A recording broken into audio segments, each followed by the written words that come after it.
welcome to the NLP Holistic Alignment Training. We're going to talk today a little bit about overcoming three of the biggest obstacles that people have in their life when it comes to achieving success. So when we're talking about success, one of the most important factors that often gets overlooked is what I like to call alignment. And for this context, alignment refers to that state where all aspects of your life are in harmony and working together towards what you desire. So in this training, we're going to explore a little bit about why alignment is crucial to your success and how you can begin implementing it into your daily life using, of course, NLP. So let's ask a question. Why do we even want to talk about this? Why is it important? Look, problems happen to everybody, and being able to solve them is part of what we need to be able to grow as human beings and to get through life. So in this training, I'm going to give you some solid principles, some strategies and tactics to begin to solve these everyday issues for yourself. The first step in achieving anything is awareness, right? This involves understanding the problem that you're facing and how it's impacting your life. Now, without awareness, it's impossible to make changes that we need to make to get what we want. I'm sure you know people that awareness is not part of their strategy in solving problems. And until we overcome that part, you're going to struggle. So this means we need to take some time to reflect on the current situation you might be in and identify areas where we need to do some work. The next key is acceptance. Once you're aware of the problem, you got to take ownership of your role in creating the results you want. I'm not talking about placing blame. I'm talking about acknowledging your strengths and your weaknesses, as well as any behaviors or patterns that may be holding you back. When you accept responsibility for your actions, you put yourself into what I call the creator position. And from there, you can take charge of designing and achieving your best outcomes instead of blaming everything and everyone else around you. Finally, action is the final piece of this alignment puzzle. Without this, nothing happens. Awareness and acceptance alone will not produce results. You can think of these as the 3 A's of alignment, right? Awareness, acceptance, and action. Creating a plan and taking steps towards your desired outcome is crucial to success. And action is the bridge between beliefs and physical reality. Okay? In this training, you're going to become aware of some things that have probably been holding you back just by being here. I mean, let's face it, you've already taken the first step of being in control. By the way, that's action. This is the most important step for you to understand. Finally, I'm going to give you some simple action steps that you can take today before we finish this training to immediately get results in overcoming these obstacles we're going to be talking about in this deep dive. First, let's get into your most important role. We've already talked about it a little bit, but let's talk about it a little more deeper because this is a foundational principle of NLP. When it comes to making changes in your life, the first step is choosing to believe that it's possible, that you have the power to make it happen. We call this a law of cause and effect, and it's the idea that we are ultimately in control and have the power to create the outcome we desire, right?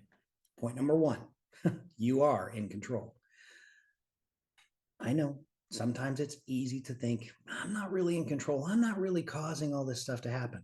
I'm not talking about you causing things to happen. I'm talking about remembering that you're in control of your own life.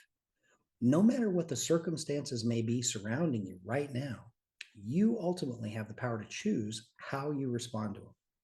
By taking ownership of your actions and the decisions you make, you can and will start to make the changes that'll lead to positive outcomes. You might be in a place where you just have to trust me on this one, okay? But suspend the disbelief just for a moment and pretend what I'm saying here might be true, all right? I'm going to give you point number 2, which we call the empowerment formula. This is our little cause and effect equation, right? Cause and effect just means that a person can choose. By the way, when I say a person, I mean you, can choose to be at the effect of something that's out of our control, right? When we're at the effect of something that's out of our control, it means something or someone outside of what they can control is influencing their decisions, choices, behaviors, and emotional responses. Or now that's one side of the equation. That's the E side. That's the effect side. We call this being at effect of whatever's going on around you. Or you can choose to be at cause for the situation. That means being at cause for their part in it. Okay. Now, I'm not talking about placing blame. This means that even if something is seemingly outside of your control, which a lot of things are, right? They're not in our control. We didn't plan for these things to happen. However, even if it's something that happens that's outside your control, you can still empower yourself by choosing how you respond, by choosing to take control. This we call being at cause. And it's being at cause is the first and biggest step to creating the best results possible for yourself. Okay. Point number 3 goes right along with cause and effects, results versus reasons or excuses. Okay. This means that either you have the results that you want to have from going into this cause frame, this cause side of the equation, if you will, taking charge and saying, okay, I'm at cause for the things that happen in my life.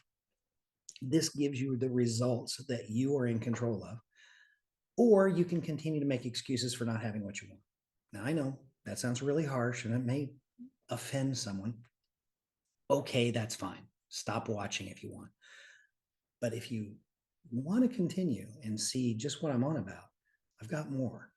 If it seems like I'm saying the same thing in a different way, that's because I am. And because it's really important that you understand this concept before we get into all the fun stuff, right? By realizing you have the power to create the outcomes you desire, you can shift your mindset from one of victim to one of empowerment. Instead of dwelling on the reasons why something may not be possible, you can focus on taking action and making changes that lead to the results you want. It may not happen immediately, but if you start walking the path on the direction of your desires, you'll get there. To be the victim and to be at effect of everything means you'll never get there. So if there's one thing you can learn from this training that's more powerful or as powerful as anything else, that's it. We start with the big guns. Even if you don't believe anything about what I just said, even if you don't believe it's true, what if you just pretend it is just for this training and see what can happen? Right? You're already here. You're already taking action. Let's dive into the things that used to hold you back and give you some new power, some new tools to overcome these 3 obstacles. All right. Here we go. Have you ever found yourself feeling stuck or not able to achieve your goals? Of course you have. We all have, right? By the way, it still happens to me today. All right. It doesn't mean just because I know this stuff doesn't mean I'm immune to problems. Of course, that's not that's not the case. It just means I've discovered there's some obstacles that can stand in the way of getting what I want, and I've got some tools to take care of it. So that's what I'm here to impart to you. The first obstacle we want to talk about in this training is the obstacle of negative emotions tied to events from the past. We call them unresolved negative emotions. I don't even like to frame emotions as negative, but for this particular training, in this context, I'm talking about emotions that are powerful and overwhelming, and they can hold us back from moving forward. So that creates a negative situation. Whether it's maybe a trauma from your past, a hurtful relationship, or some sort of failure that still haunts you, those emotions attached to a past event can sabotage our efforts to create a better future.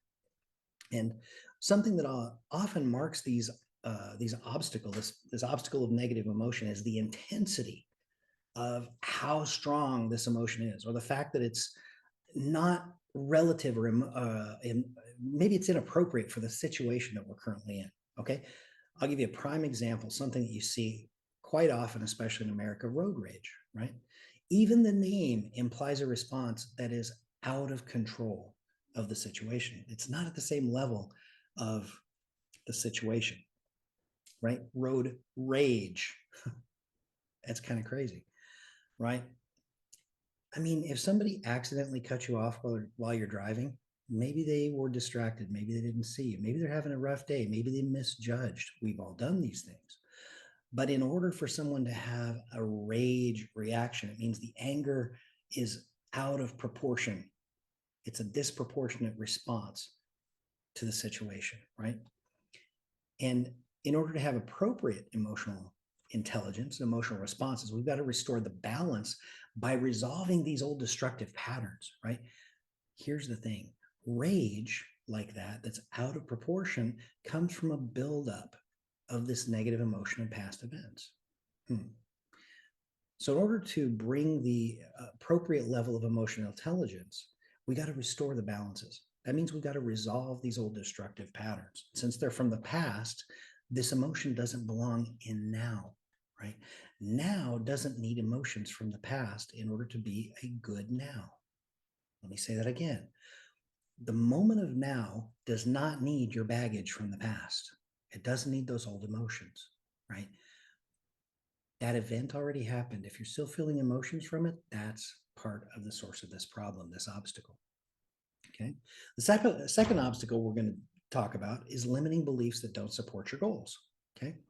It sounds simple, but these beliefs can be deeply ingrained from childhood and can shape how we see ourselves and what we believe is even possible for us, right? Whether it's a belief that we're not good enough, we're not smart enough, we're not deserving enough, you know, we're too tall, short, fat, skinny, old, young, whatever. Those kind of beliefs can keep us from taking the necessary steps to achieve our goals. By challenging and changing these limiting beliefs, we can clear the way for new actions and new beliefs that support your best outcome. We're going to talk about that in this training. I'm going to actually give you a way to do that. The third obstacle we're going to talk about is very sneaky. It's very unconscious. It's called internal conflicts. These are the conflicts between your own desires and values, and they run so deep in the subconscious that you may not even understand what's going on or why it feels like you're conflicted, right? For example, maybe you want to achieve a certain goal, like starting a business, but maybe there's a part of you that fears the changes, like giving up to security of having a job and a regular paycheck, right? These kind of conflicts can create confusion, hesitation. It can make it impossible to make clear decisions. You're second guessing yourself. You're struggling. You're stuck. So these actions, the actions that you take, are also conflicted. Now, once we disconnect these hidden conflicts and resolve them, wow, you can navigate the route to healthy goal alignment. All of a sudden, those blocks that used to hold you back become aligned, become resolved, and disconnecting those hidden conflicts is absolutely critical in navigating to your new goals and to get what you really want. So we've revealed the problems. Okay, we're becoming aware of the problems. We've talked about your role in creating reality, the acceptance. Next is taking action to begin to overcome these three obstacles. Now, obviously, I'm not going to be able to give you every possible solution or everything that I know about handling these types of issues, because this is just kind of a short training. My goal for today is to get you started and give you some cool techniques to play with and get you on the path of believing you can make the change, taking action to make the change, finding some tools to put to work with, and starting to change your perspective, right? And when you notice the changes coming, that will reinforce the idea that you can make change. And naturally, of course, I want to give you some hope combined with intense curiosity to see what else is possible with this stuff, because that's how I got started. I'll tell you a quick story. Contrary to popular belief, I am not perfect. Many years ago, I had a good life. Life was going along. I had a home, I had a family, I had a successful business. But then all of a sudden, it wasn't that good. I got a divorce. I lost my business. I kind of, in the process, lost my sense of self and my direction and my very purpose. That was not pretty. Negative emotions for me were everywhere. They filled my reality. My reality was shaped by these negative emotions. I had anger, I had sadness, fear, guilt. It was everywhere, every day. My biggest limiting belief at that time was I can't make good decisions. Every choice I make is wrong. Now, that was difficult because it wasn't really true. I had made lots of great decisions. I had a successful life, a successful business, a successful family. But then once I started down a path of making bad choices, or what I can determine later to be bad choices, my subconscious belief changed. And it said, there was a part of me that said, everything you do is wrong. You can't do anything right. That was terrible, right? That naturally led to the belief that maybe I just don't deserve to be happy. Maybe I really messed up and this is just karma taking its toll, right? Can you imagine the effect that that would have on my day-to-day life? I became depressed, anxious. I had conflicts everywhere I turned. Part of me wanted to move on desperately and create some new success, while part of me couldn't let go of the past. I was stuck. I needed help. And it came during a little weekend seminar, not too different from this one. But it came not before I had spent several months, hundreds and hundreds of dollars, driving and flying all over the country looking for counselors. I talked to psychiatrists, I took medications. Yes, even my friends' thoughts and prayers. I was still messed up. I couldn't find anybody that could give me a solid sequence of what to do next to get out of this funk that I was in. Then I went to this weekend seminar. And during the seminar, the trainer led us all through this simple technique. And in a few minutes, one of my biggest negative emotions from the past just vanished like magic. It was gone. Dude, it felt amazing. It was like I couldn't understand where it went. It happened in like 8 minutes. So I asked the trainer during the next break if I could learn how to do what he just did. And he chuckled and he says, yeah, we have a class starting next Tuesday morning. That's when I signed up for my very first NLP training. Now, 14 years later, I've worked with hundreds and I've trained hundreds and thousands of people to get back in charge of their lives. And this is one of the most fun and, in fact, it's the most fun and rewarding thing I've ever done in my life. So that's enough about me for now. Let's just continue the trading. So our first obstacle to alignment, circling back, is the emotional baggage. Okay, we're going to take this apart and go deeper into the understanding and how to fix unresolved negative emotions. And I'm talking about heavy emotions like anger, sadness, fear, hurt, guilt, those kinds of things. Those can create barriers to success and happiness in our lives. Now, these emotions often come from past traumas or emotional injuries or events that were significant to us, and they become what we call anchored or attached in our nervous system, right? These anchors then can then be triggered in the present, in the current moment, leading to these negative emotions that don't match the situations coming from the past and going, oh, there's too much. And they all come together at once, right? Like the road rage that I mentioned earlier, right? This causes big problems in the now, because here's the thing, that event already happened in the past. These emotions don't belong in the present. Okay. It's part of our wiring system, and we'll go deeper into that in another training. But just to know for now, they don't belong here, because here is where you need to hear from the current mind, right? It needs to be a level of appropriate emotional response. I'm not talking about not having emotions. I'm talking about an appropriate response. Okay. If you don't resolve these emotions, it's like bringing the past into the present. And believe me, we got plenty to keep us busy in the moment, don't we? All right. And in NLP, we've got many ways to resolve these old issues so they don't come and interfere with your present. I'm going to give you a simple technique now so that you can begin to take action to resolve this. Okay. This process I'm calling the emotional resolution process. Sorry, rented lips. This process is designed to help you quickly resolve your negative emotions from the past and keep them from interfering with the present moment. Now, it takes a few minutes to quickly change the emotions that have been anchored for years. Again, remember, you want to start with the belief that it's possible. And next is the belief that you can do it. And next is a belief that I have the tools to do it. Okay. So, little disclaimer before we get started. If you have a traumatic memory or a diagnosed medical or psychological condition, please only work with resolving uh, those types of situations live with a qualified person to help you. Seek a professional, seek an expert. Okay.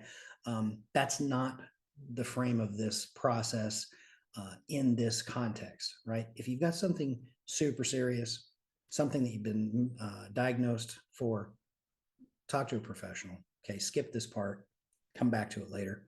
Um, this is not what that's for. That's the disclaimer. Okay. Next, let's go through these steps.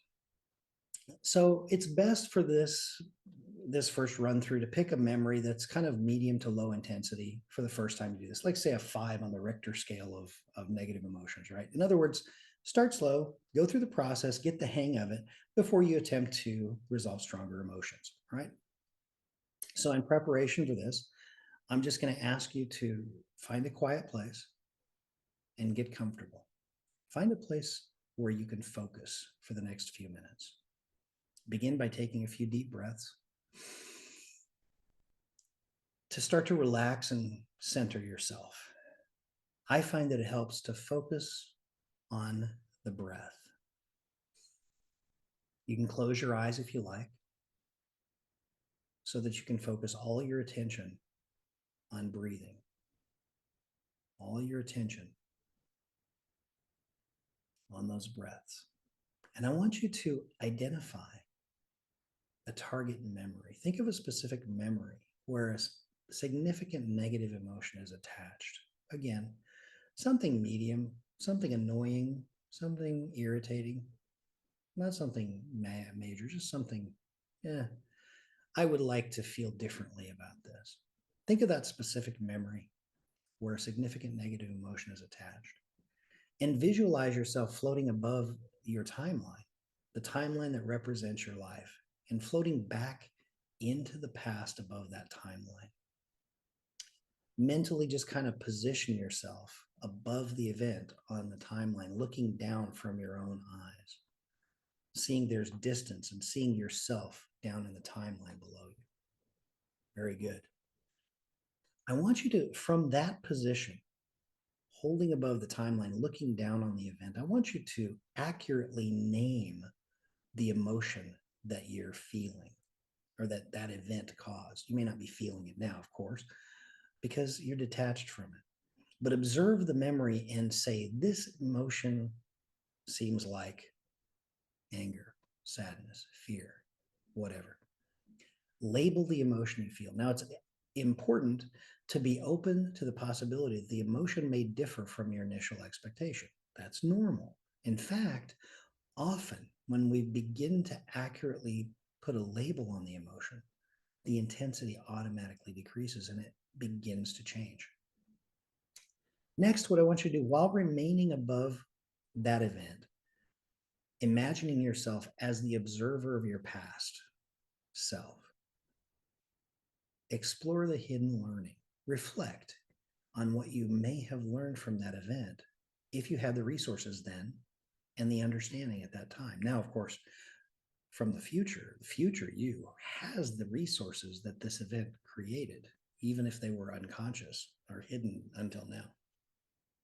But you learned something, you learned something from that event. So I want you to ask yourself, what is it that I could learn from this? And I want you to ask, what was hidden from me until now? If you like, you can grab a piece of paper, write them down, or you can just remember them. Very good. Explore everything that you could possibly learn. Now, they may come out something not so positive. I want you to make sure you put them in positive language. In other words, something might come up like, don't trust people. Instead of saying in the negative, don't trust people, say something more like, I learned how to know who I can trust. right? Make sure it's a positive framed statement and it's for you, it's personal, and it's relevant to your future. Don't make it about anybody else in the frame. Just make sure it's relevant only to you. Very good. And you'll probably have a sense of when the learnings are complete. I find that most people understand if there's something still there, there's more to learn. And if there's more to learn, just say, well, what else can I learn from that? Or you may have a feeling like, oh yeah, that was a big lesson. Cool. When you get to that point, and if you need to pause the recording until you get to that point, that's totally fine. Pause the recording, make sure that you get all of the learnings that you can get, all the lessons, all the insights that you can get. Make sure they're all positive, personal, and relevant to you. Good.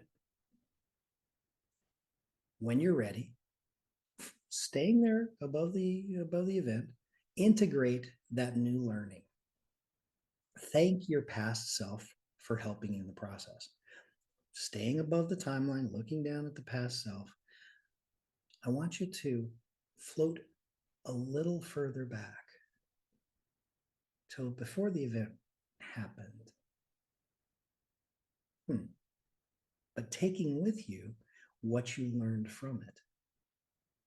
Taking with you what you learned from it.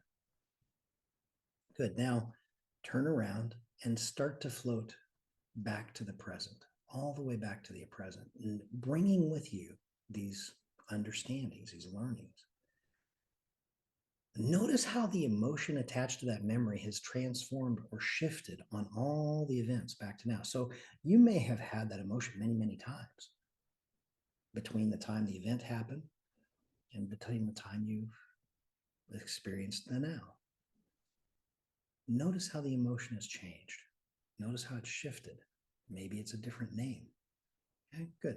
Come all the way back to now and float back down into your body.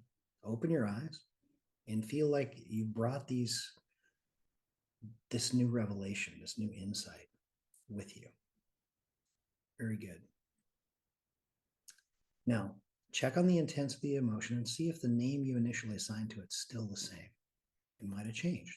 Totally happens all the time. Now, if you experience change, if there's more there, repeat that. Repeat the process. Just back up the recording and take a look at it from another way. Totally fine. If there are multiple memories with similar negative emotions, you can repeat the process for each one. Very good. Finally, take a few moments and reflect on the changes you've experienced and appreciate the progress you made. You could also, use a grounding technique, such as taking some more deep breaths or focusing on the present moment to reorient yourself. Okay. Once you've done that, go back into the memory, the original memory again. Make sure that emotions just kind of neutralize. There shouldn't be any charge around it. If there still is, no problem. Repeat the process one more time, but you'll notice it will have changed. Okay. If it's neutral, if all of a sudden it's like, yeah, you're just kind of watching a movie and there's no real charge around it, no problem. You're done. Okay.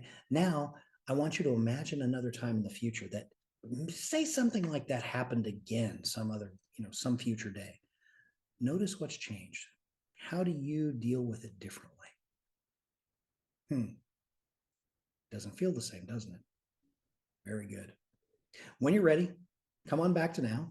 Congratulations, well done. You can pause and replay this section as many times as you like and experience it for each of the different emotions that you would like to work with. So this is kind of a powerful technique, and I hope you enjoyed it very, very much. Good.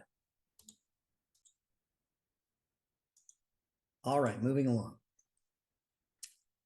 How was that? I hope you had a great time. Now, we're not live, obviously. If we were, I would ask you if you wanted to share something with me. But here are some of the common questions and things that we talk about after doing this. If you want to skip this part in the recording, you can, but you might find some of these questions useful. One of the questions we get asked all the time is, can I use this technique on any negative emotion? The answer is yes. You can use the technique on any negative emotion that's linked to a specific memory or event. Number two, how long does it take for the emotional charge to dissolve? Great question. Usually, the emotion changes, the intensity changes immediately the very first time we do the process. In fact, for many people, when you begin to label the emotion, they'll notice a difference in the intensity and sometimes a difference in the name of the emotion as well. Once in a great while, it takes a second run through the process. The time it takes for the emotional charge to dissolve can vary, of course, from person to person and depends on any other hidden stuff that might be in there. But this technique is super powerful, and it's an effective way to begin to work on negative emotions, particularly when we discover that it's possible, right? If you had a change, that means you created the change. Generally, the more you practice this, the faster the process becomes because your unconscious mind gets involved and it understands the process after a little while. And the emotional changes can resolve more quickly and efficiently. So after using the technique a bunch of times, the unconscious mind will begin to run the process all by itself. Okay. Question 3, what if I can't find a specific event linked to the negative emotion? This question does come up as well. If you're unable to pinpoint a specific event associated with a negative emotion, it's common for the emotion to be more generalized or diffused. In that case, you can still use a technique by focusing on the overall feeling or pattern that you want to address instead of a specific memory. So when you float above the timeline and explore the emotion in a more kind of a general idea, like getting a sense of knowing that event or that emotion is somewhere beneath you. Again, by floating above the timeline, you're becoming the creator of your reality, if you will, metaphorically speaking. Okay. So by dissociating and reframing that overall feeling, you can still make progress in releasing the emotional charge and gaining insight into the underlying cause. Just have to trust the process, be open to whatever arises during the exploration. Obviously, if you need help, you can reach out to somebody who has some training that can help you through these kind of techniques. Okay. Another question we get is, what if I don't know the name of the emotion? If you're having difficulty accurately labeling emotion, it's okay. Just trust your intuition. Go with the best name that you can create for it. The goal here is to bring your conscious mind into awareness of the emotion which lives in the unconscious mind and explore the impact rather than getting caught up in finding the perfect label. That's totally okay. However you process it is perfect. So another question we get is, what if I don't find any new learnings or insights? Sometimes there may not be immediately or obvious insights. That's okay. It's perfectly fine. The process of dissociating and reframing can still have a positive effect on releasing that emotional charge associated with the memory. This is one of those things, and we'll get into this more in a later training, but we have something called subconscious process, preconscious process, right? That means that by the time you've analyzed the event, the change has already taken place in the unconscious mind because the unconscious mind goes faster than the conscious mind, if you will, processes data much faster than the conscious mind is aware of it. Okay. So you just have to trust that the process is working, even if you don't immediately identify or become conscious of specific learnings. Okay. Finally, can I use this technique on traumatic experiences? I know we talked about this. This technique can be helpful for resolving negative emotions. It's important to note that this might not be suitable for handling severe trauma or deep-rooted psychological issues.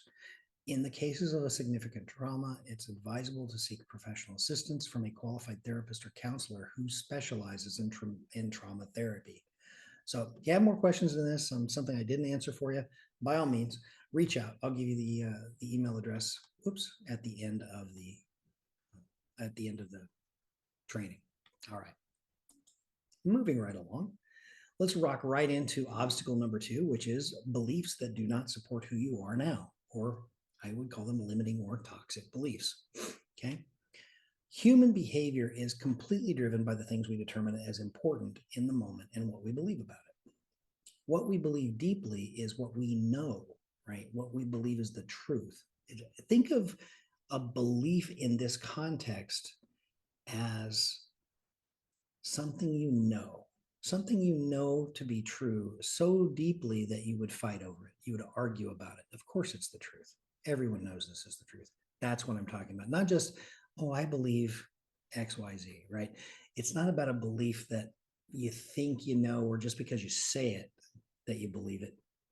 You know the difference. I know that you can feel it, right? When you feel that something is absolutely true, that's what I'm talking about. That's the belief I'm talking about, the knowledge of the truth, right? Now, having said all that, just because a belief feels true, it doesn't mean that it is the truth. It doesn't mean it's the complete truth. It doesn't mean it's the whole truth. It doesn't mean it's the genuine article. It doesn't mean it's all of truth. It just means that it's a perception of truth based on your other filters at this moment. So, for the unconscious mind, that belief simply must be plausible in order to be accepted. This is how we can form toxic beliefs, right? Nothing about a toxic belief is actually true. That makes it easy to change them when it's in our best interest. If you have a belief or something you feel is true, like I gave you an example of mine earlier, that the belief was that I couldn't make a good decision. I had created that into my neurology in a place that I believed it to be true. I actually convinced myself of it, right? Convinced. I convinced myself that it was true. Okay. But it wasn't. It's just something that had become toxic, right? It wasn't really true, right? So it was easy for me to change it once I realized that I was in control of changing. Think of an example of something that you once believed to be true, but now you know it's different. For example, at one time, many doctors believed smoking had many health benefits. Um, at one time, people believed that the Earth was at the center of the solar system. Learning can influence what we believe, and uh, it can change everything. Values changing, right? What's a sense of what's important to you, life status, milestones, right? Um, Age is a big milestone, right? When you turn when you get to the age when you can drive. For me, it was 16 years old. I learned how to drive a little before that, and at 16, I could get my license, and things change, right? I had a value shift. Now I was a driver. I even had an identity shift, right? Other examples could include when you get married, the birth of a child, a serious illness, or anything where you have new information that you didn't have before, and all of a sudden you go, "Whoa, that's different." Okay, so limiting beliefs can hold you back from reaching your full potential, and it can create self-doubt, it can create fear, it can create other self-sabotaging behaviors. Right? Let's talk a little bit about the second, global versus contextual beliefs. Global beliefs are focused internally and tend to feel deeply personal. They may seem harder to change, but they're not. Examples are, oh, I'm a failure. Nobody likes me. Life is so unfair, right? These are examples, and yeah, I'm being a little bit facetious. It's just because I know they're not real, right? But these are examples of something, okay, like I always make bad decisions, right? It feels like it's global. It feels like it affects everything, and it does while you're believing it, right? But these are deep feeling beliefs, but they're not true. Contextual beliefs are more focused on external situations or interactions with other people or what we do. Like, for example, I struggle with public speaking, could be an example of a belief that is based on a situation, right? It's really tough for me to navigate new social situations. Here's a favorite. I'm socially awkward. It's like, what does that even mean, right? It means if you find yourself in a particular situation, this belief takes over to change your behavior, right? That's how beliefs work. Or, I hate math, right? Just because you're not confident in your math skills, that's how a belief gets formed, right? Now, they may feel easier, these contextual beliefs might feel easier to work with. Um, so they're a good place to start to begin the change work. What's important to know here is that any belief that doesn't align with your ideal self and your values can be changed. And it's probably much easier than you think. All right. Are you ready to investigate a technique, a way to change toxic beliefs? Yes, of course. Good. Let's go. So this is a belief repatterning formula. And to understand the subject of belief structures would take a lot more time to explain. It's a big discussion. It's a little bit more complex.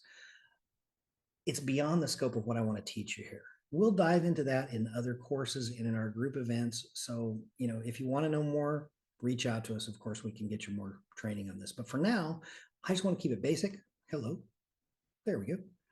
I just want to keep it basic and simple.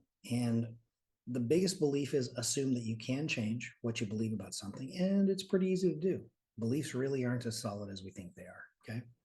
So I'm going to introduce you to now a system for repatterning those old beliefs into something new and something that supports who you really are to begin using them right now. Okay. So first of all, begin by identifying a specific belief that you want to challenge and change. It could be a limiting belief that's been holding you back, a negative belief that's impacting your well-being.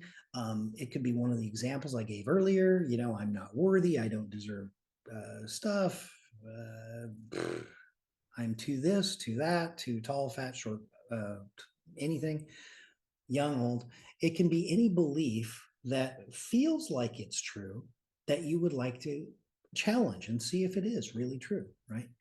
So we're going to begin by identifying that this is something you don't have to close your eyes. Just grab a piece of paper, write down the belief that you want to challenge. Anything that you believe has been holding you back. I'm not good at sports. I don't like to exercise. If there's any number of beliefs that you feel like is holding you back from having what you really want. Okay. Sometimes it helps to figure out what you really want and why you don't have it. The why you don't have it is the limiting belief. Okay. That makes it easy. Now, I want you to question the belief, right? We're going to go to step 2, question the belief. Ask yourself these critical questions to examine how real this belief is, right? Some useful questions could be, when did I decide to believe this? Think about it. Really, I was like, okay, so I have this belief that, whatever. I hate math. When did I decide to believe that? Huh. If it feels like the belief has been forever and there was never a time you didn't believe that, this might be something that you believed because somebody else believed. Here's one for me. I believed for a long time that I had a fear of flying. Oh my gosh, I can't fly. When did I believe that? I couldn't remember a time I didn't have that belief, right? Oh, I'm afraid to fly. The problem is I never really flew. So where did I get this belief from? And I realized when I asked myself that question, my dad had that belief. And so I grew up hearing planes are dangerous and they're uncomfortable and I hate to fly. My dad hated to fly so much that when he was working in another state and he had an accident, broke his arm. The company was going to fly him home halfway across the country to fly him home. He didn't like flying so much that he took a bus.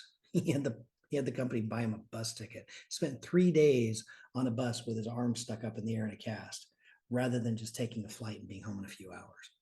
Wow, that was a serious belief for him. Okay, so I decided to believe the same thing without even really challenging it. Right, this is a way that beliefs get passed down. Right. So you can ask yourself, when did I decide to believe this? Is this belief based on concrete evidence? Or is it just something I assumed or something that somebody else assumed for me? And I just believed it because I didn't have anything to challenge it, didn't have a reason. How does this belief serve me or limit me? Oh, that's a big one. How does having a fear of flying or not wanting to fly, how does that affect me? Well, it keeps me from going anywhere. Keeps me from going anywhere out of the country for sure. How does it serve me? Or, well, I guess it supposedly keeps me safe. That's what a lot of beliefs pretend to do, by the way. A lot of beliefs pretend to keep us safe by avoiding situations that they believe might have some hazard. Okay, yeah, flying can be hazardous. All right. But it's so much more uh, uh, appropriate or aligning to believe that travel allows me to grow. One of the ways that I travel is by playing. By the way, once I got rid of that limiting belief, I haven't had a problem since. It's very cool. So the other thing you can ask is, what are some alternative perspectives or evidence that contradicts this belief? Okay, going back using the same one about flying. Millions of people fly per year without any problem. Yeah, there's a few that don't fly without problems. But for the most part, the vast majority of people do not experience problems. Okay, so that's evidence. That's evidence-based contradiction of a belief. So you can see that. And for this, by the way, you have to be able to set aside that belief or set aside your disbelief for a while and say, okay, if I were to have to argue against this belief, let's say I had to take my case to court. If I were the opposite side, this is a way to frame it. If I had to debate the opposite of this belief, what evidence could I find to do so? Fantastic frame when you're challenging your beliefs, right? What evidence can I find to the contrary? All right. So gather this contradictory evidence. Look for the examples, look for experiences, information, anything that contradicts the belief that you want to challenge. Okay. All of a sudden, you'll notice, just like identifying the emotion in the last exercise, when you look for and discover examples of counter information, counter examples of beliefs, all of a sudden you go, that belief doesn't feel the same to me. Happens all the time, right? So you can also seek out success stories, seek out examples where people who have achieved something personally that demonstrates the opposite of this old belief, right? Then you're going to step 4, you're going to create a new belief. What could I believe if I wanted to be completely empowered? Okay. I want to travel the world, and a plane is the easiest, fastest, and most expeditious way to get there. If I want to travel the world, that's my desire. Flying is fun. I love getting on a plane. What are we going to do? What are we going to see? What are we going to eat? What are we going to, what can I see from above the perspective of the world, right? What does the earth look like? All kinds of cool things that can come in and go and just sweep out that old belief. Make sure that your construction of this new belief is specific. Make sure it's positive and it's aligned with the goals and values you want to achieve, right? You might find it useful to use affirmations or positive statements that reinforce this new belief and repeat them regularly to strengthen the neural pathways that you associate with a new belief. You condition this belief, just like it was conditioned to become a belief, you condition the new belief in its place, right? I hate to fly, but I love to travel, right? Okay, that's not an indicator of coming conflict. We'll get to that in a minute. Okay. And then work on replacing those old thought patterns, right? Remember awareness, acceptance, and action. Pay attention to your thoughts. Catch yourself when that old belief resurfaces, because it's been conditioned. It's okay. Just replace it consciously for a while with a new belief. It's like when you first learned how to drive a car, right? You had to think about every single step. You had to think about where the door latch was, how to unlock the door, where to open the door, get in the seat, adjust the seat, put the seatbelt on. Okay, the mirror here, the mirror there. You had to do all this stuff consciously, a step at a time. And if you missed a step, you had to wow, I missed a step. And you have to run back into the pattern to practice that step to get it right. And you, okay, all right, now is everything there? And then you double check, triple check. And if you had somebody really encouraging in the seat that was helping you learn how to drive, they were helping you by encouraging you enthusiastically. Okay, yeah, maybe that was me, right? But pay attention to the thoughts. Catch yourself when the old belief resurfaces and just replace it consciously with a new belief. If you practice that over and over, eventually the new belief will also be conditioned. It will take place of the old belief as though the old belief was never there. When I tell my story, and I talk about that time that I believed I couldn't make a good decision, I can't feel any part of it. I know it was there. I remembered it when I changed it. It was very significant, but now I can't. There's nothing there. There's no. I can say the words, but they're meaningless, right? When a belief changes, how much meaning it has, you'll know you've successfully changed the belief, right? You can also practice things like mindfulness and self-awareness. Start observing your thoughts without judgment. Intentionally choose this new belief, right? Repeat the belief, refer to your supporting evidence from step 3, and imagine having to present the evidence and convince the judge that this is the new belief. All right. Finally, you can seek support and accountability. Share the journey. Okay. Get with a coach, join a group where you find like-minded people who can offer you support and hold you accountable for challenging and replacing these old beliefs, right? like a support group, a support system, right? Regularly check in with the support system and share your progress, discuss challenges, and most importantly, celebrate your wins. Celebrate your wins. Get an accountability buddy. Totally cool, right? Make sure it's somebody who supports you though and doesn't challenge you or challenging your own beliefs, right? So, well, you've kind of become a different person. Yeah, that's sort of the point, right? Always get somebody who wants your who also wants the best for you. Cool. Let's move on. I hope you had fun with that exercise. If you need to, of course, pause the recording and do the exercise. You can change as many beliefs as you want to with this exercise. You can do them one at a time, and eventually your subconscious mind again will get on board with, you know what, we're changing a lot of things here, and they're all kind of starting to come together towards a common purpose. Your subconscious mind's smart that way. Okay. When you're ready to come back, here are a couple of questions that we get about beliefs, right? How do I identify my underlying beliefs? Simple. Self-reflection, be a little introspective, and analyze things, be honest with yourself, pay attention to your thoughts and your reactions, right? If you see a behavior that is part of who you don't want to be, go back and say, okay, what caused me to choose that behavior? Whatever the answer is going to lead you into that underlying belief, right? Notice patterns that become habits, right? Statements that you say all the time without thinking about it, even if it's said as a joke, right? If it's something that you say a lot that's self-deprecating or self-limiting, even if it's framed as a joke, your unconscious mind is taking that in. So it might be something you want to change. Identify emotional triggers.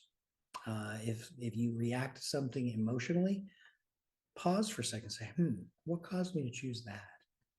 The answer that you get to that question is probably going to be the limiting belief, right? Next, what if I encounter resistance or doubt during the process? Well, resistance and doubt, forget it. No, I'm just kidding. Resistance and doubt are common when we're trying to change beliefs. By the way, I doubt that it will work is also a belief, and it's a belief you can work with. If I doubt this can work, you can simply go back to the story I just told you.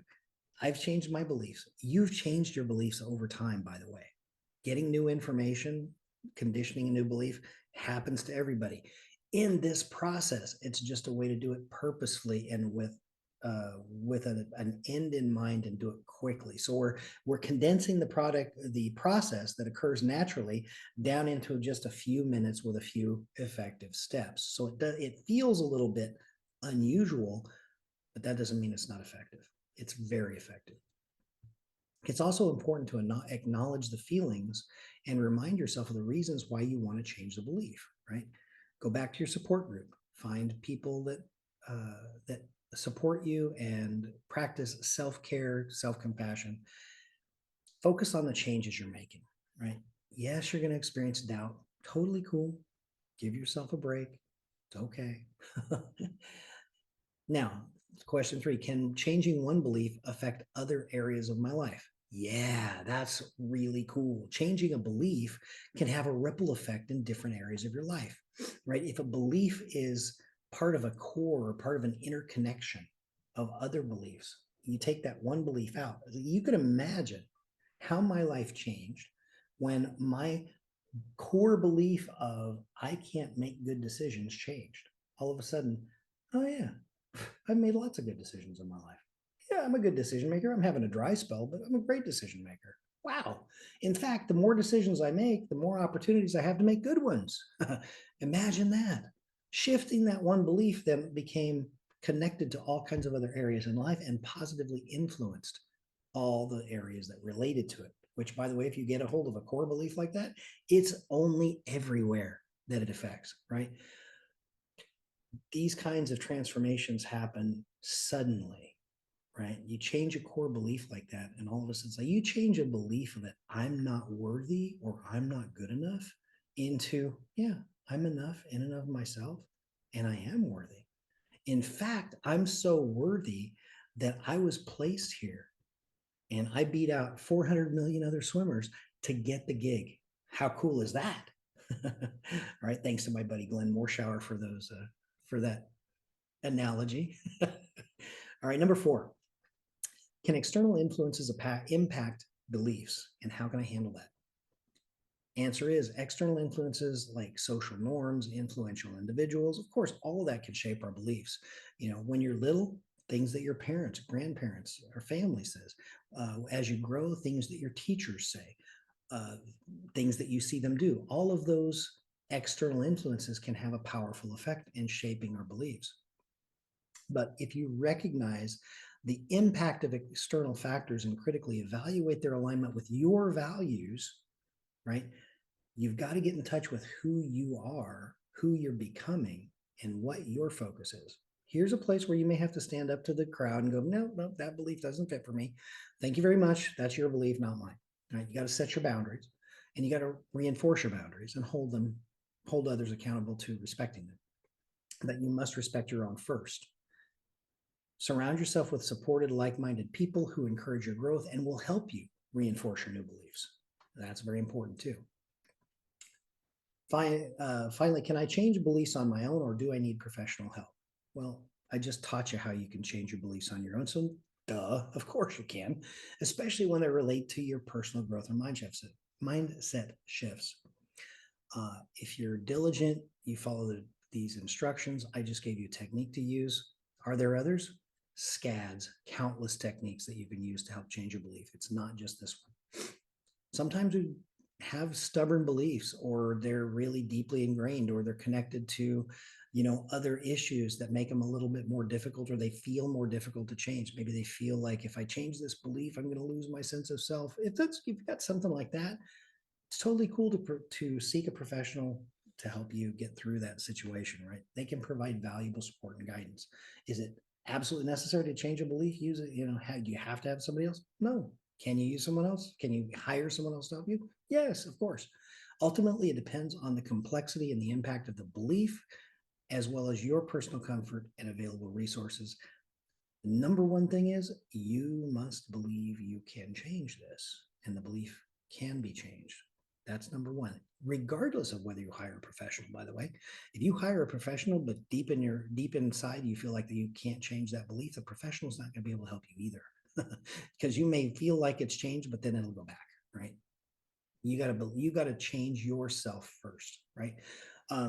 One of the ways that helped me immensely was taking an NLP training course, right? When I took my first practitioner level course, I learned a lot about how to change beliefs, how to come to the terms of the beliefs that I had, and how changing them was necessary. How do I find them? What do I look for? How do I challenge them? How do I change them? So maybe taking a training course would be a good thing for you.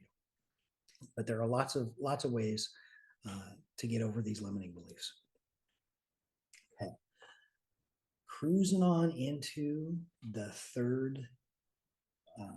the third obstacle. Whew. This is fun, isn't it? All right. The third obstacle is internal conflicts. Now, what are they? Right? Internal conflicts are those little battles we have within ourselves when our desires, our beliefs, our emotions all seem to clash and they don't agree, right? That struggle between, the struggle between wanting to go further in your career, but also desiring to have a life outside of work, right? That work-life balance. There's a reason people call things a balance, okay? Because it implies a bit of a struggle, right? If that balance gets really off, that's what they feel when this internal conflict comes, right? I want this, but I also want this, and those things have to balance or they'll conflict, right? There's I think another example would be an internal conflict between fear of the unknown and really wanting to change something, right? If I really want to change something, going back to an analogy I used earlier, I'm working in a company and I'm tired of working in that job. I really want to work for myself. I really want to start my own business, but oh my gosh, there's so much I don't know, right? I don't know about that. So that creates that fear. I really want to change, but I'm afraid to change, right? That's a conflict. It can be very obvious, but they can be very real to the person who's experiencing them, because both sides seem relevant, Both sides seem important. That's because these conflicts are deeply rooted in the unconscious value system. Values that we believe is important to us is a value, and those are the strongest drivers of our behavior, right? They can reach all the way to our very core selves, even our identity. They can conflicts at that level can even make us feel lost or like we don't have a purpose, right? They're often linked to bigger emotional problems such as depression, anxiety, fear, indecision, even PTSD and other major issues, right? What is the impact of these internal conflicts? Emotional turmoil, right? You can get emotionally stressed, you can be confused, you can feel like you're caught in a whirlwind, right? I'm sure you've heard people say, I'm just overwhelmed, and they move their hands like, oh, their hands are even showing the whirlwind, right? It can be tough to make decisions, and it can be tough to take action when our desires or beliefs are pulling us in different directions, right? It makes you feel stuck, right? You can experience a loss of identity, right? The internal conflict and feeling is torn between different aspects of who we are, right?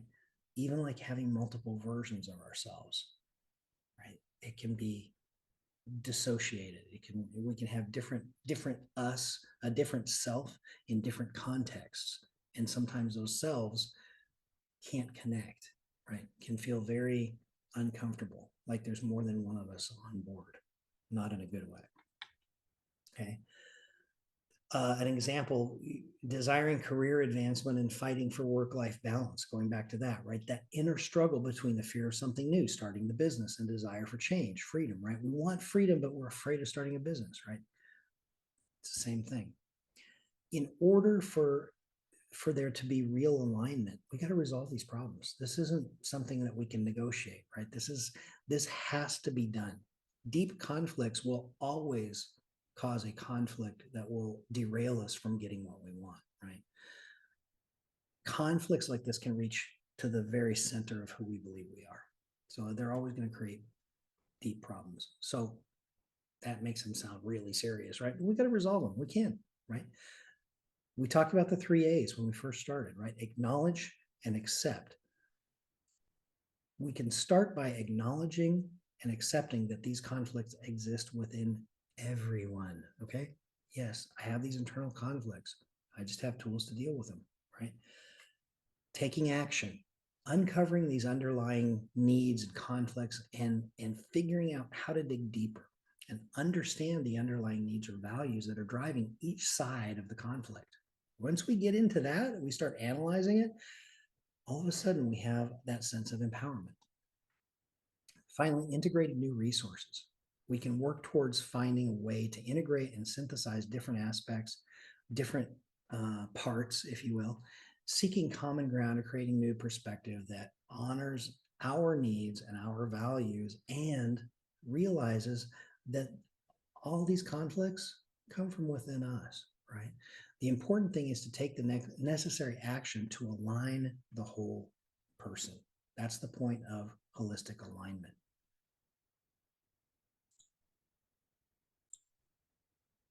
All right, moving along. Let's learn a technique that will help you overcome internal conflicts.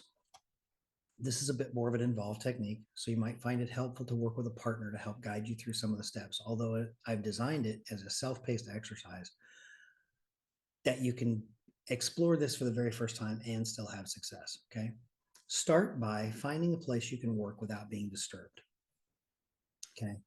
To help the unconscious mind get the most benefit from the exercise, it'll be helpful for you to create 4 separate areas. You can use the floor around you. You can use it inside your mind, but it's kind of cool to be able to take separate, like take 4 pieces of paper or 5 pieces of paper for if you want to have one for the neutral, and put 1, 2, 3, 4, right, and spread them around the room like what I've got there on the slide. Right, position 1 and 2 should face each other.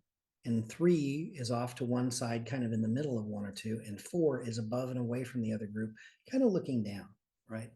You can mark them with a piece of paper, piece of tape, whatever. Obviously, if they're all on the floor, you're not going to have the height positions, but you can just imagine what it's like. And when you assume those, you can assume 4 is higher than the others. Okay. So from the beginning, we're going to start at the neutral area. Focus on an area of your life, one area of life at a time, where you feel conflicted, you feel out of balance, you're having trouble making decisions. This is a really good one. If you're having any sort of indecision or feeling stuck about something, that's a great place to start. Okay. Take out a piece of paper and write down everything you can about the areas that you're conflicted. Take a deep breath. Go inside yourself, close your eyes if you need to. Obviously, you need to open your eyes when you write things down, but you can close your eyes and explore that area that feels like it has the problem and begin writing about the parts that are fighting. Write about the emotions, write about the opinions that each of the part. Take one at a time. Say, there's part of me, for example, part of me wants to start my own business. I know it'd be fun. I'd like to be successful. I'd have some freedom, be in charge of my own time. Go into that part that wants to start their business, for example, and write out everything.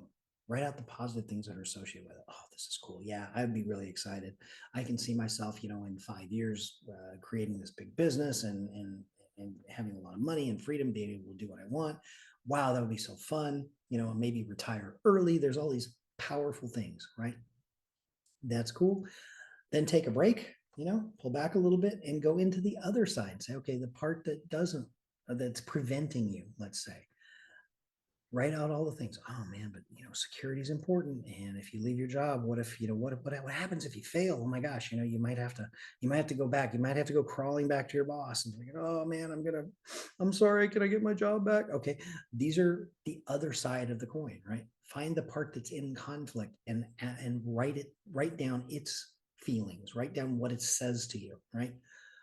If you're using a partner to guide you through, you can communicate back and forth and the partner can ask. And sometimes that makes it a little bit easier because you don't have to remember things. So either, stop the recording, write these things down, or work with a guide. You can, of course, pause the recording, stop the recording anytime you need to. Okay. Discuss these two conflicting parts from each of their different perspectives. The part that's creating the problem, part that feels like most like you, that conflicts with, right? Write them down. Next, once you have the parts, the sides kind of separated, I want you to move to the first position, right? Step physically into that first position. And I want you to play the role of the part that feels normal, the part that feels like it's most aligned with yourself. Now, let's take the example I just gave you of wanting to start a business. Now, depending on you, the part that may be most aligned with you right now might be the part that wants to keep you from starting the business. That feels most like, oh yeah, that's the normal part. That's kind of the alignment. Whatever it feels like, there's no wrong answer. And if you make a mistake and start with the wrong one, it's not a problem. It's not a mistake. Okay. You can start from either one, but find the one that feels like it's most like you and start with that part. Physically step onto position 1, step onto the first position, facing position 2, that there's no one there yet. Represent this perspective and the emotions related to this part. Look through your own eyes and speak out loud as though you were speaking to the conflicted part about the feelings, right? So let's say that the part that most aligns with you is wanting to stay, to be safe, right? So you stand in position 1 from the idea that I should keep my job. Look, I got to keep my job. I don't want to go crawling back if I fail. Speak it as, really like you're playing a role, like you're an actor playing a role and you're speaking to this other part. You're speaking out loud. You're saying, look, I want to stay this. I've got to be safe. I've got to protect myself, my family. It's very important that I don't take unnecessary chances, right? You can really lay it out and be emotionally connected to your feelings about this as you express your desires and your beliefs, right? Most of all, tell the part what the ultimate purpose is. Look, I've got to keep myself safe, right? For what purpose? What's the intention of being safe? Well, I want to keep myself safe because, I don't want to be embarrassed. Okay, well, what do you want? Well, I want to be safe. I want to be respected, right? I want to be happy. Oh, so you want to be happy. But all of a sudden, the part will begin to realize that wanting to be happy and creating this environment of safety to be happy is keeping you from doing what you want on the other side. You see how this is starting to come together? Right? I'm not trying to pre-sell what's going to happen, but this doesn't not happen all the time, right? Tell its tell it how its behavior is the conflict that it's having with the part that wants to be free. Tell it how it's unnecessary, right? Look, you don't have to like completely convince me that I need to go get myself into business because like I gotta be safe. There's gotta be a way to stay safe, right? Okay, business is risky. Heading out on my own, that's very dangerous, right? Empty it out. Don't hold back. Empty out all your feelings. Only continue with the next step after you've said everything that position has to say. Once you've exhausted that, step out of that position one back to a neutral spot. Take a moment, breathe, get centered, give yourself a little acting accolade. Say, hey, you know that you did really good. That was a great part. Print. Okay. Next, you're going to take on the perspective of the conflicted part. So you're going to step into position 2, facing back towards position 1. Physically into the second position. Now taking on the perspective of that conflicting part, the conflicting aspect to yourself, right? This is the part that yourself is most conflicted with, right? You're going to take that part, acting the role, and speak loud from that aspect's point of view back towards position 1. Now, be creative, explore the emotions, the desires, the fears. Look, I want to be free. I want to be free to do what I want, when I want, with whom I want. I want to make my own money, my own calls. I want to run the shots. I want to call the shots because I'm better at making these decisions than anybody else that I work with. I don't get along with other people. I change jobs all the time because look, I know how to do it better than they do. So let's do this. Let's go out on our own, right? Allow it to completely state its case. Make sure the part communicates the highest intention, right? I want to do this because it'll give me freedom, right? Freedom is super important. Well, why do you want freedom? Right? You can play a little bit of a side role here. What's the purpose of having freedom? Look, man, freedom will make me happy. What? You wanted happy and you wanted happy? All of a sudden, they both want happy, but they have two different ways of getting it. Whoa, that's kind of crazy, right? Once the position 2 is emptied out, step back out into neutral, right? Take another moment, breathe, find your center. Third position, okay? Now you're going to adopt the neutral third position, the observer, okay? Now, as the neutral third position, you're just going to run back the tapes in your mind of the first position and the second position having that conversation as though they were having it together at the same time. And you can hear them kind of shouting back and forth and being dynamic and being emotional about what it is they want. But from the neutral position, you just kind of, without judgment, without emotion, you just observe, right? Both parts conflicting with each other and arguing with each other. Just an observer, objective. And you notice the dynamics, you notice the conflicts, you notice the potential areas of agreement. Did you realize that both of you would like to be happy? I wonder if you actually see that. So we could agree that you could both desire happiness more than the way you get there. It's kind of like you're becoming the negotiator, right? So you're looking for common ground, you're looking for potential resolutions, right? Both of the parts come from the same whole, the same oneness. So at the core, they have a shared purpose. This is what gives this process so much power. Now, once you're done being the observer and pointing out these places of resolution, step back into the neutral position. Find your center. Now, the fourth position, the fourth position is that of the wise self, right? The higher self, if you will. Sometimes we call it the creator position.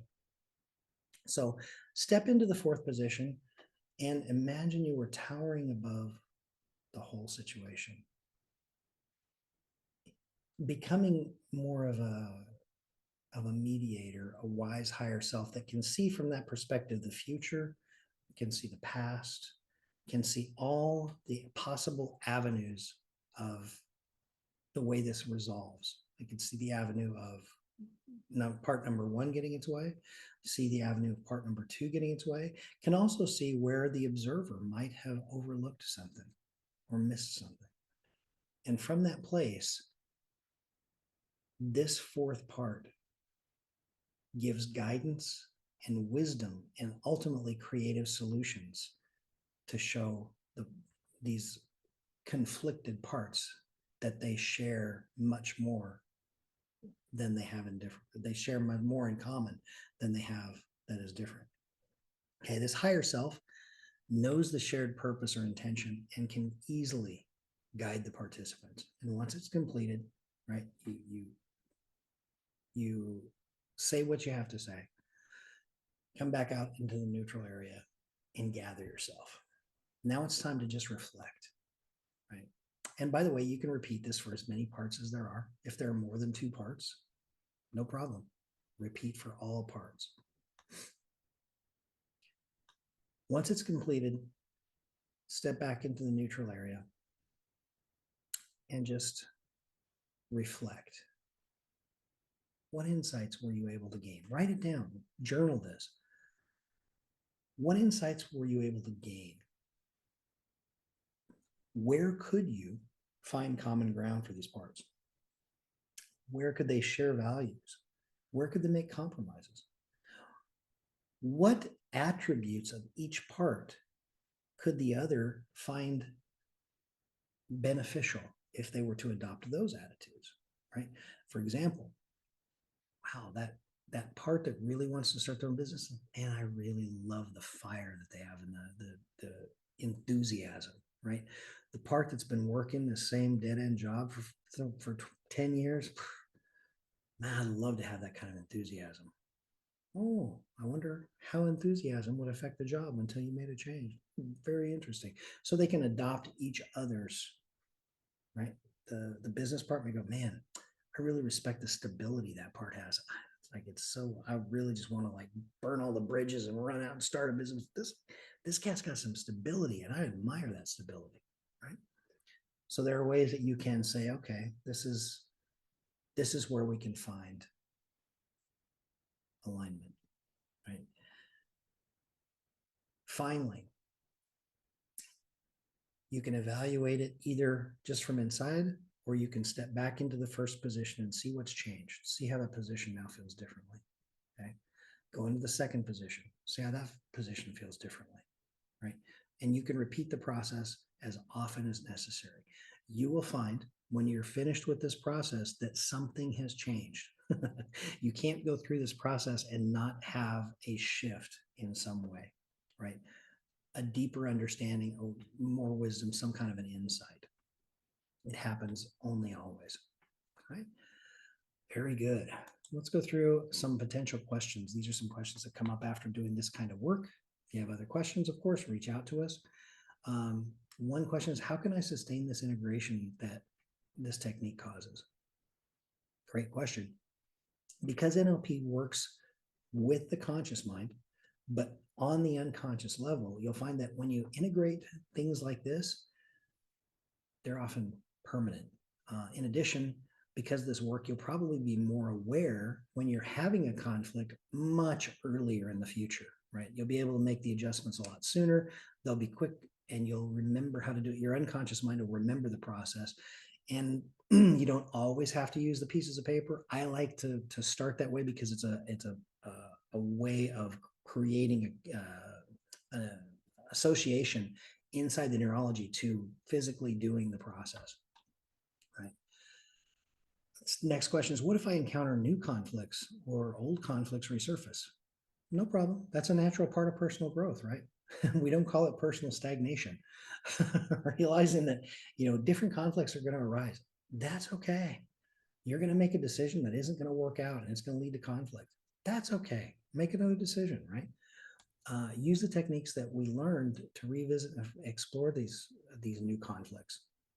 Find a fresh perspective. You now have a way to do it. You also learn other techniques. That's easy too. Third, how do I navigate conflicts that involve external factors or other people? What a great question this is. External conflicts can feel more complex as they involve other individuals or circumstances. Here's a secret.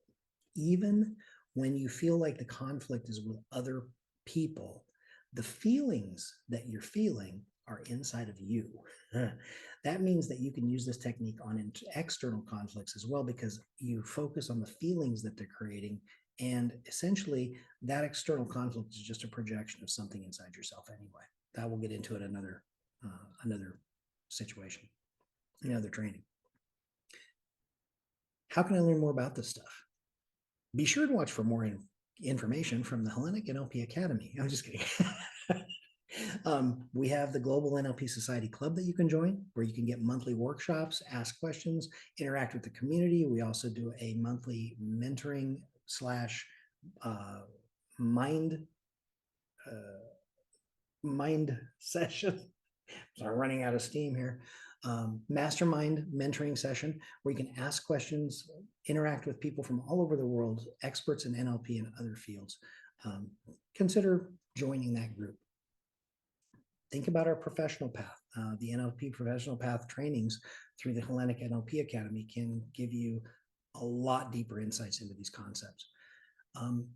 You can also opt to work with one of our highly skilled expert NLP practitioners, master practitioners, or trainers. All of those things are available to you.